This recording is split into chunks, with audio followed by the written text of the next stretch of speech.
Good morning, everyone. It's been a while. I hope your Pesach was good and that you're managing well within the Corona situation. And hopefully, very soon, it's all going to end. Everyone should be healthy and safe and do whatever we can for ourselves and for others to make sure that we either flatten the curve, as the term goes, whatever we could do to put an end to this terrible situation. What are you good at? What's the gift that you have? What's the area, the skill, the ability that you could do, that you feel that you could excel in, that you feel that's your calling, that's what you're here for? And I'll begin with Hayom Yom, where the Rebbe brings that a person who knows how to mine for gold, loosely translated, and knows how to polish diamonds, and he spends his time instead baking bread. And obviously, it's an analogy when it comes to your service of God, to your spiritual service. When you are able to do much more, much greater, and you suffice with small things. So somebody, let's say, that knows how to cut diamonds, he knows how to polish precious stones, he could really produce in that area, and he decides instead he wants to bake bread. Now, baking bread is very important. You need bread to live. Today, there's a debate if you actually need the carbs or not, but you need bread. And you can't say that it's an unimportant task. But if you're good at polishing diamonds and you decide that you want to go and instead bake bread, it's a problem because so much more is expected from you, so much more is needed from you. And the same thing as it comes when in your service to Hashem and your spiritual growth, what are you good at? You have to find what you're capable of and not settle for less, not to do less than you really can. Okay, and the analogy is very clear. If you could do diamonds, focus on that. Don't get stuck with baking bread. It's a great connection to a Maimer, Hasidic discourse, which I want to share with you part of, where the Alter Rebbe discusses a medrash. The medrash tells us that when Mashiach comes, there's going to be a game/fight between a great fish and a great ox. A great fish and a great ox. The great huge fish is known as the Leviathan, or in English I think they say Leviathan, and the great ox is called the Shur Habar. And the Medrash goes on to tell us that when Mashiach will come, there's going to be this huge fish animal called a Leviathan, and there's going to be a huge ox called the Shur Habar, and they're going to have a fight or a game, and in the end, the fish, this big Leviathan, is going to slaughter the animal with its fins scaled, with its fins properly. In other words, it'll be a kosher slaughtering, and the ox is going to gore the big, large fish, the Leviathan. It'll kill it, and we'll have fish to eat. And there's going to be this great feast. And the feast is going to consist of the two courses of fish and meat. We know that in Jewish tradition, in Jewish law, we don't mix fish and meat. There's one course of fish, one course of meat. But there's going to be this fight, this game between these two animals, and which is really they're waiting since creation for this opportunity to be able to be at that opening feast, that welcoming feast when Mashiach comes. That's going to be the great huge fish and the ox. Now in Kabbalah, it talks about two different types of tzaddikim. You have two different types of very righteous people. You have tzaddikim that are called digei hayam. They're analogous to fish in the sea. That's their concept. They're fish. And just like fish, they're completely immersed in water, completely submerged in its source of life. And even fish, which could go onto the land, like whales, for example, they could go out of the water, but their entire existence and where they enjoy being and what they occupy themselves with is being in the water. And that represents the type of person, the tzaddik, who spends his entire life focused on spiritual, not just pursuits, but spiritual living in the literal sense. Compare it to a shepherd. Some of our ancestors, the tribes, they spent most of their time, most of them, as shepherds because it gave them the opportunity to serve God on a very lofty level. They weren't doing commerce, they weren't involved in the big world, they weren't dealing with people and seeing all types of, let's just say, negativity and behaviors that are opposite to what Hashem wants. They were on the countryside with their sheep, completely immersed in prayer and meditation and learning. That was their derech, that was their path, that was their method. So a tzaddik of this type is known as the author of the Zohar, Rabbi Shimon Bar Yochai, the Rabbi, main book of Kabbalah, and he was that type of person. And I'll give you a few examples where we find that the Rabbi lived his life in such a manner. Okay, he went into a cave. He had to escape the Romans. They wanted to kill him for teaching Torah, and he had to escape. And he lived in a cave, him together with his son, Elazar. They were in a cave for 13 years, first 12, and then they went back for another year. But for 13 years, they were in a cave without food. They survived miraculously on a carob tree, boxer, a carob tree that was growing, and a stream of water that appeared. That's what they lived on for 12 years. That's not a spiritual life. They're separated from the physical realities. So much so that they remove their clothing and cover themselves in sand. Because how long could clothes last on you? One pair of clothes, whatever you had, whatever you were able to take with you when they ran away. He was a person that was living a spiritual life. It's like that fish that's fully in the water. He is detached from physical realities.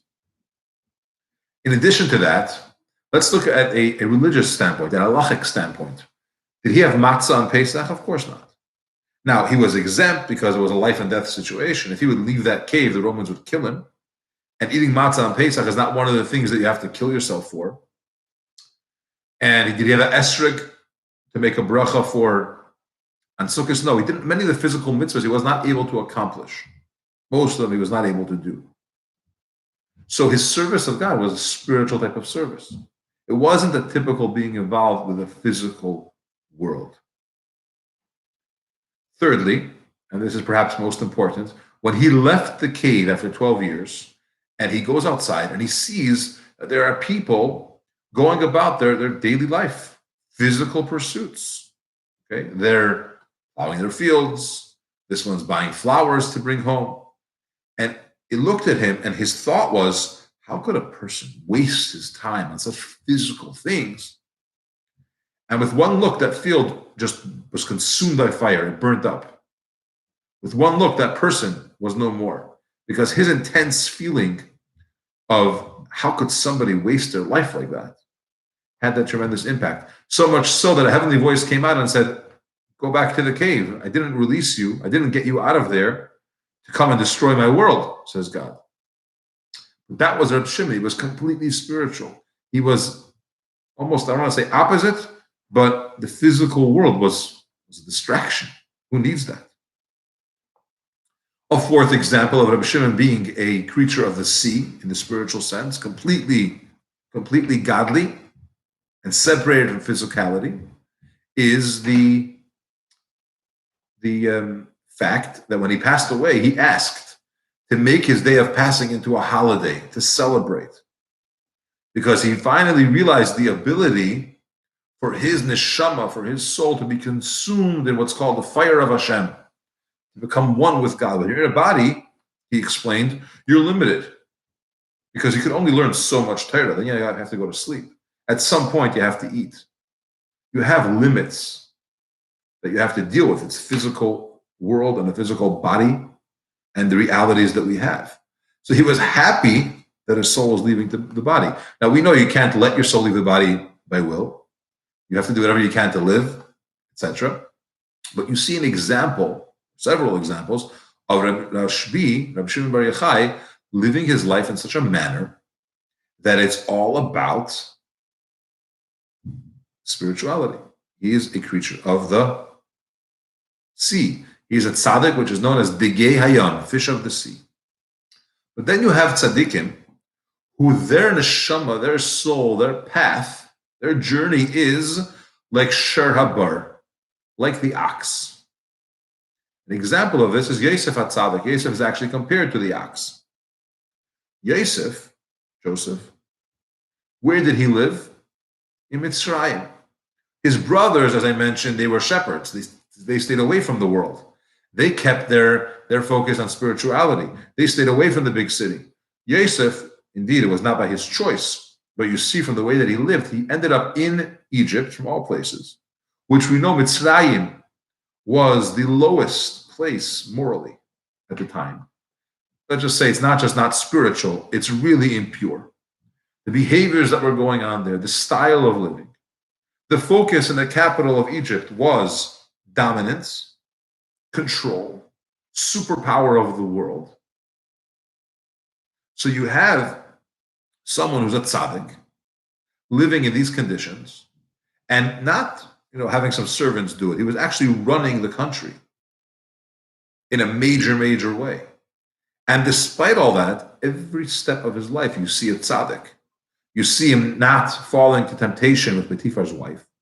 You see that when he's in the capital and he's basically the most powerful person, just besides Pare, he doesn't lose himself to that power.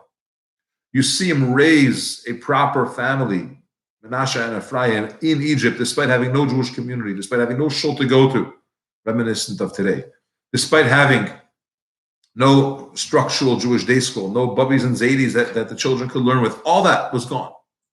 He was alone in Egypt. This was a tzaddik of the ox type, of the Sher Habar type. He's on the land. He's not submerged in the water and detached from the physical world and spends all his time there. He's very much in the world. He's on land. He's running around. He's interacting with other forces and other things. And despite all that, there's a term that's used, Shem Shamayim Shagur B'fiv, which means that the name of Hashem is common, is regular in his mouth. When you talk to him, and imagine it's Egypt, it's steeped in idolatry. These are people that don't believe in a God. They believe in the Nile River, they believe in pharaohs and all types of stuff.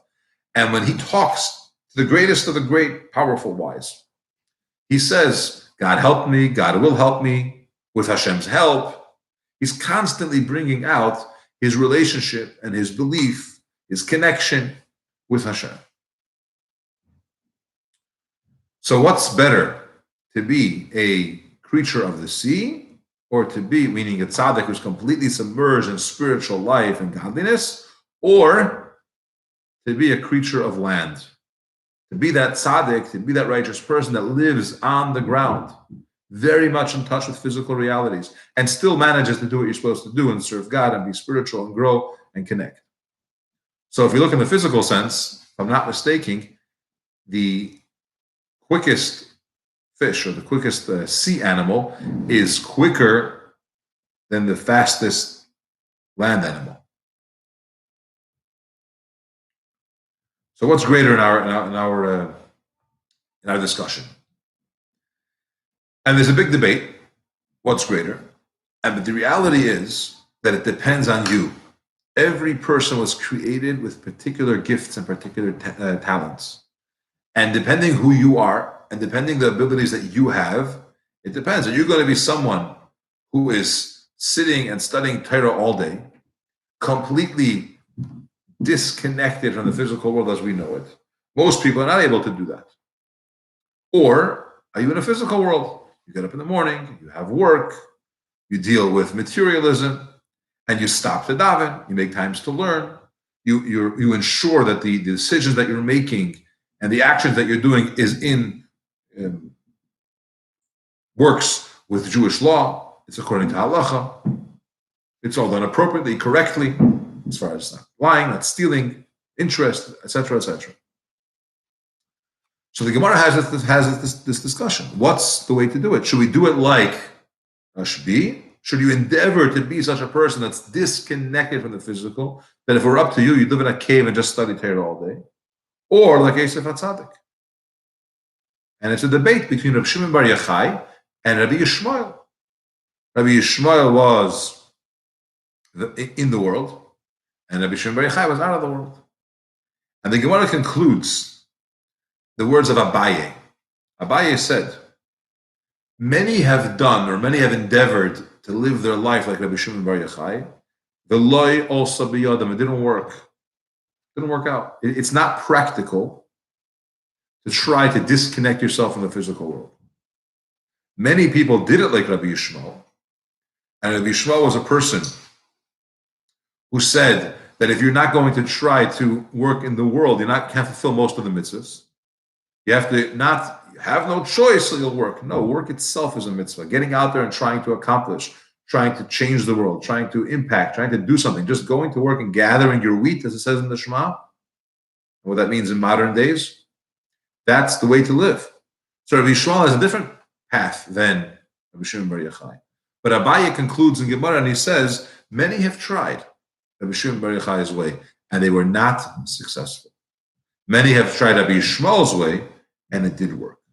This is also known as Yisachar and Zvulun. There were two brothers among the tribes of Yaakov.